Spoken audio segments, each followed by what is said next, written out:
ရှိကန်မိမ့်မထိုင်မှုအတွက်လေမမေရထိုင်ကြလား အမေကလည်းတော်စရာမိန်းမလည်းမရှိသေးပါဘူး။ဟာပြီးတော့ဟိုကပြောချင်တာပြောပါနော်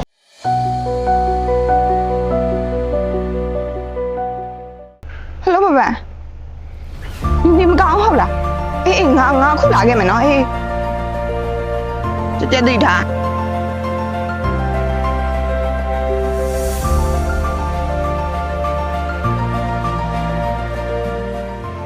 အမေပဲကြည့်တော့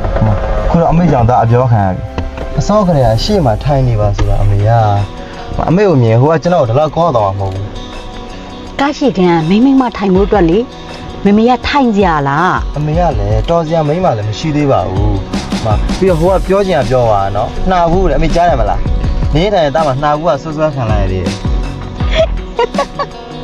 ။ရှိမနေနဲ့ဗျ။မှာအမေပဲသူ့နောက်မှာပေးနေရတွေ့လို့လေ။အမေအမြဲသုံးနေကြရှူရဘက်ကလေးလိုက်ပေးလိုက်ပါဆိုလို့ကျွန်တော်အနောက်ကလိုက်ပေးရတာ။ဒီလောက်ထင်ရမြင်ရပြောသွားတော့မှနော်။အမေကကိုသားဘက်ကမနာပဲနဲ့ရည်နေနိုင်သေးတယ် မမေရသဘောကျလို့ရှိတာပါဟဲ့ကောင်မလေးကအထင်ခံလေးပဲနော်မမေကတော့တေချာသွားပြီငါသားရေ ။ဘာလို့လဲဗျ အဲ့ဒီကောင်မလေးကသားရဲ့ဗနီးလောင်းလေးပဲ ။ဗျာ။